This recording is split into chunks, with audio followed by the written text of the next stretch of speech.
is Mary Buckman. We're going to make some treats today.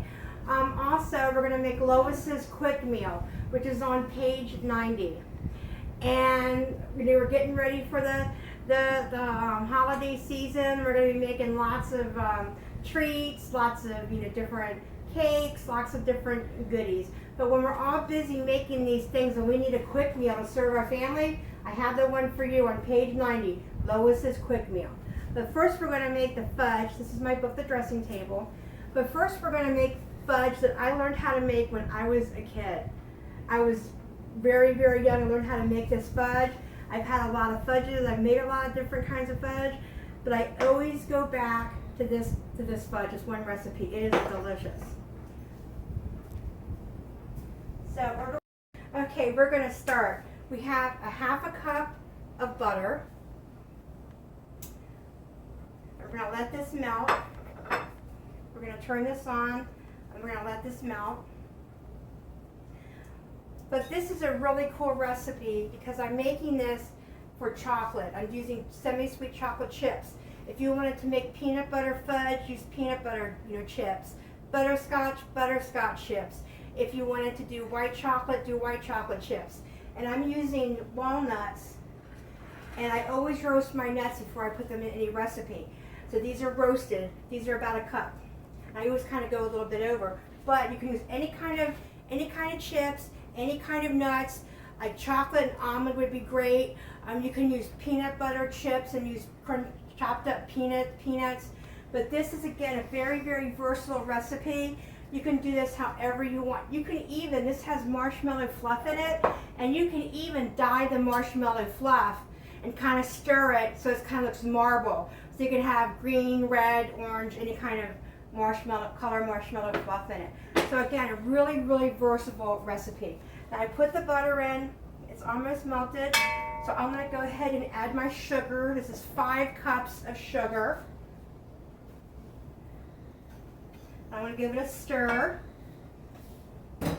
and then I'm going to add my evaporated milk, which is 10 ounces of evaporated milk. I'm going to give it another stir. Get it all incorporated. Then I'm going to add my marshmallow fluff, which is 18 ounces of marshmallow fluff.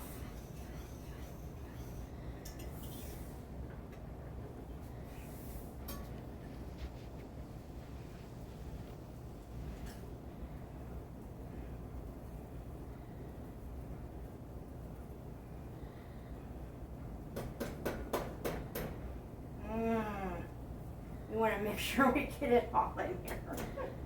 No wasting of marshmallow fluff. And then we're also going to add a teaspoon of salt. Now what we need to do is we need to stir this continuously. You have to have it continuously for 5 minutes. We cooked it for almost 7 minutes. Now one of the things that you want to accomplish when you do this is you want to get it to be a soft ball. And a soft ball means you take a glass of water that you can see through and you put just a little drop in it and it's going to form a ball. Now if you're making something like caramel or something like that, it's going to want to get to be a hard ball. So now what we're going to do is we're going to put in the vanilla. This is 1.5 teaspoons of vanilla. And then we put in the chocolate chips. Remember, you can use whatever kind of chips that you want. Butterscotch, peanut butter, white. It's your recipe. You do it the way you want to do it. And you stir it in. And then you want to put in whatever kind of nuts you want. I particularly like walnuts in this recipe. So I'm going to put in walnuts. Oh, you got to have good muscles to do this. Well, we stirred the chocolate. Look at that, that looks so good. Now, like again, if you wanted to dye the marshmallow fluff and just kind of marble it through, not not get it so incorporated so you can see the color. That's really pretty for Christmas or what have you. But when you stir in the chocolate and you stir in the nuts, the vanilla, you don't want to stir it too much. And when it gets incorporated, but you don't want to go overboard because sometimes it can get kind of like rubbery, kind of like rubber texture. So then what you want to do is you want to pour it in your pan.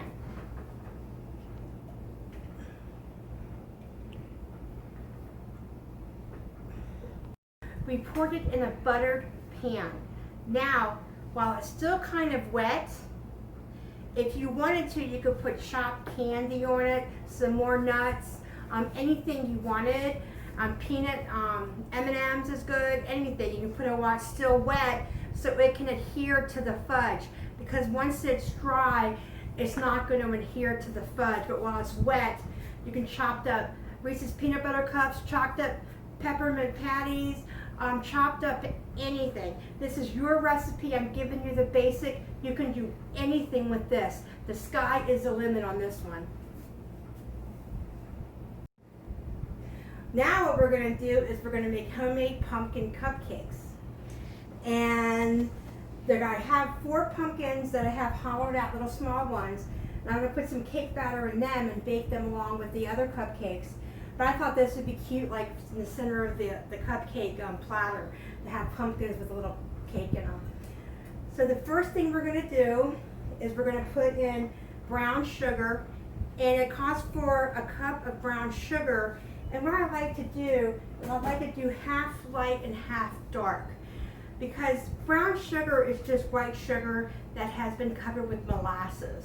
And I really like the molasses-y taste to it. You know, it's kind of a strong molasses taste to it. But you can just use all dark if you want. You can use all light if you want. It's up to you. This is your recipe. And then what I'm going to do is I'm going to put in 4 whole eggs. And then I'm going to put in a half a cup of white sugar. And I'm going to use the old mixeroo, and I'm going to mix it up. You just want to get it very well mixed, very well incorporated.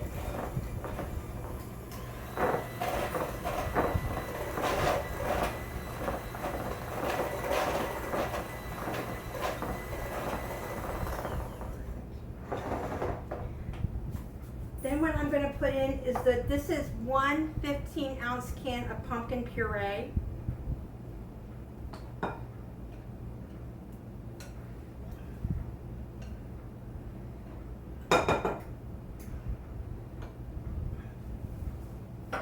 Give this a quick stir to get this incorporated. And it smells so good.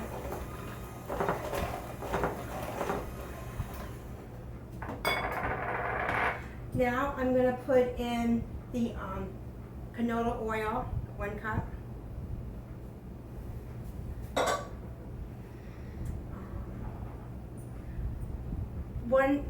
2.5 teaspoons of pumpkin pie spice. 1 teaspoon of cinnamon. And this is 2 teaspoons of baking powder. 1 teaspoon of baking soda, 1 1/2 teaspoon of vanilla, and 1 teaspoon of salt. And then I'm going to mix that all up.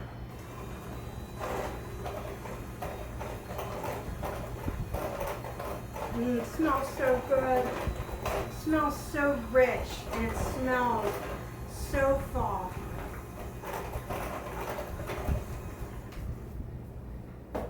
Now I'm going to put in 2 cups of all-purpose flour.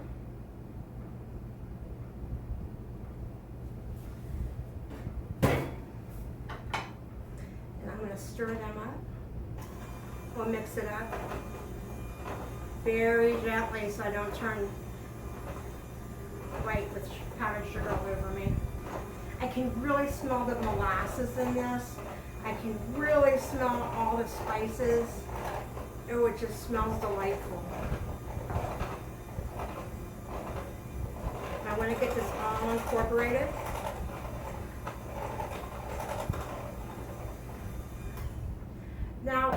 I've stated this before. I don't use any raisins or any grapes in my house because I have 6 dogs. I'm so afraid they're either going to get a raisin or a grape. So I mostly substitute, when I want to use raisins, I mostly substitute it with dates. But a little trick with dates or any kind of dried fruit, this is about a 1/4 cup of dried dates. I could maybe take some bourbon or some rum or something like this, maybe a teaspoon, pour it over here, and the fruit will absorb it. And it does a really nice flavor to your cakes or your muffins or what have you. And I remember in cooking school in advance, I put rum on top of raisins, let them set for a couple of hours, then I made a cake. Oh, it was divine. But anyway, and I also did a rum frosting, so it really went like a spice cake. It was very good. So I'm putting dates in it.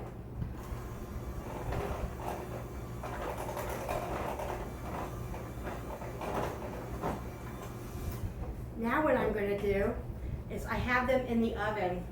I have some more walnuts that I use the walnuts for our fudge, but I'm also going to use the walnuts for our cake.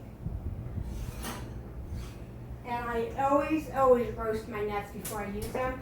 And one thing I like about these plates that I'm using, they're oven safe up to 500 degrees, they're broiler safe, they're freezer safe, they're refrigerator safe, and they're microwave safe. So I don't know what I would do without these plates that I can just put in the oven.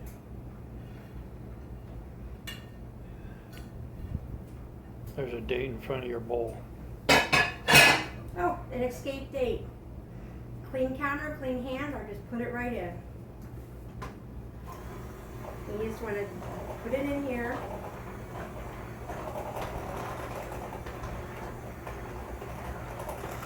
You know what? I should make that rum raisin cake.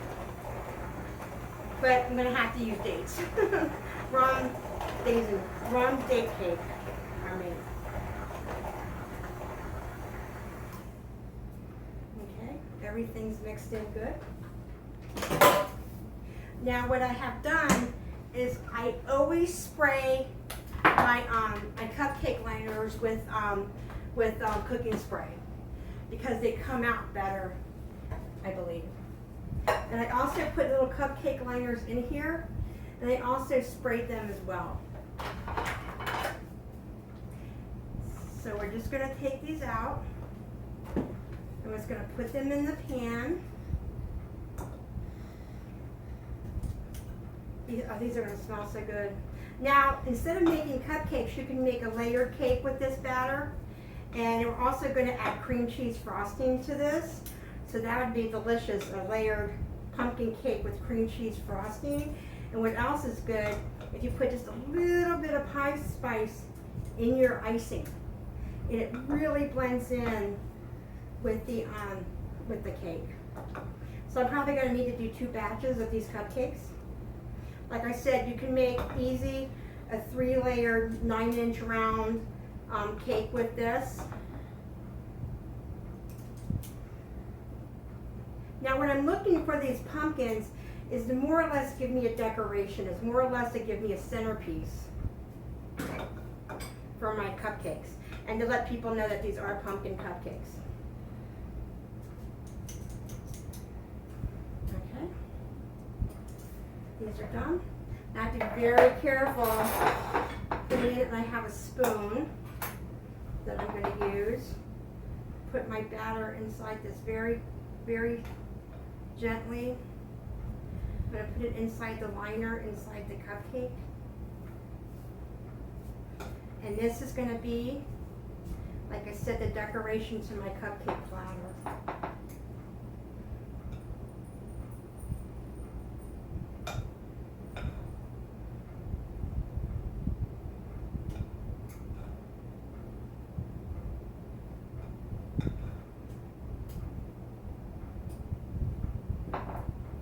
Aren't these cute?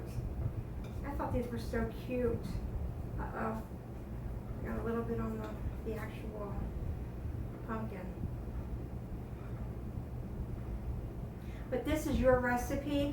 You can put in raisins, you can put in, I think maybe chopped up dried apricots would be really good. You can put in anything. This is your recipe. Dried apples would be delicious. any kind of dried fruit. Cranberries would be delicious. This is your recipe. This is the basic recipe here. And you can turn this however you want to.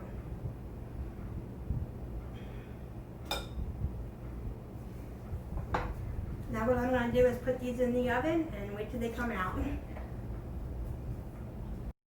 Hi, I'm making Lois's quick meal. And we've been making fudge, we've been making cupcakes. So we need something quick for dinner because I've been busy. And this is the perfect option. What I did was when I started making the fudge and the cupcakes, I put 3 baked potatoes in the oven. 3 big russet potatoes. They've been in there at 350 along with everything else. And they've been baking. So I put my potatoes in when I use the oven for the cupcakes.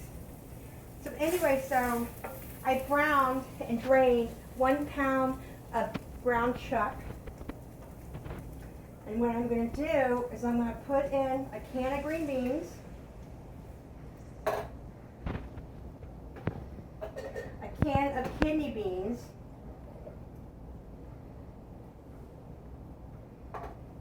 and then I'm going to put in a can of cream of mushroom soup. Now, when you put in the kidney beans and you put in the green beans, you want to keep the juice in because that's what's going to add the liquid to the soup to make it a sauce. You're going to want to stir it, and you want to get it all incorporated. I mean, this is really quick. And you want to get it all nice and incorporated. And you want to put in some salt.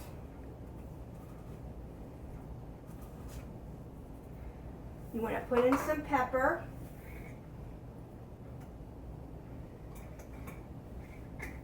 You just want to keep stirring it until you can see the sauce developing. It looks so good. Now, this quick dinner, it can go over anything. It can go over my classic mashed potatoes. It can go over cooked buttered egg noodles with parsley. It can go over rice.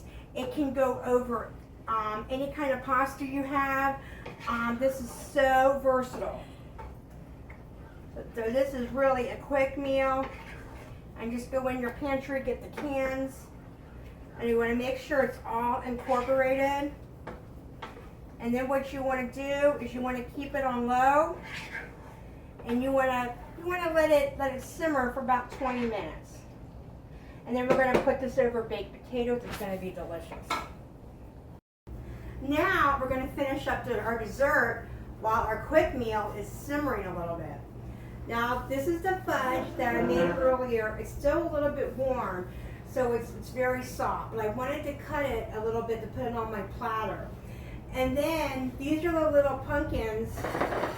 This is the fudge.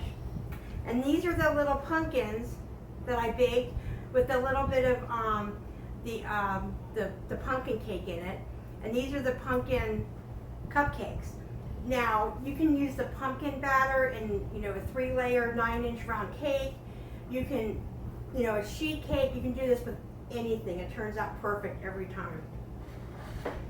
Now, what we're going to do is we're going to make the frosting. I'm going to go to my cream cheese frosting, which is in my book.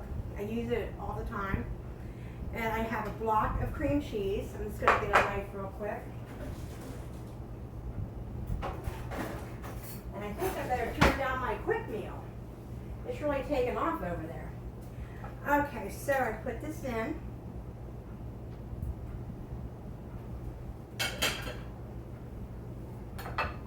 I have to turn this on very, very low, or we're going to have snowing in my kitchen.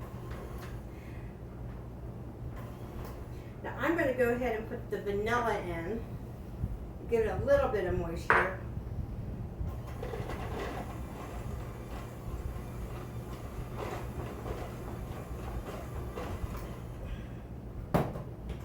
Then I'm going to put in the margarine, but I'm going to cut the margarine up a little bit. Sorry, this is butter. I'm going to cut the butter up a little bit.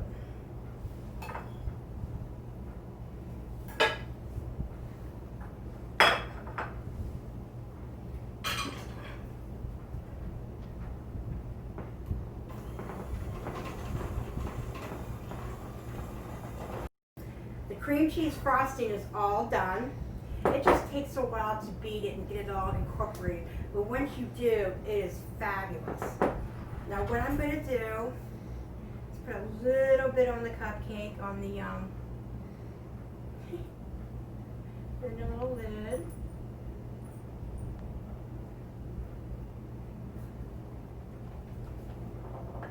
These are cute.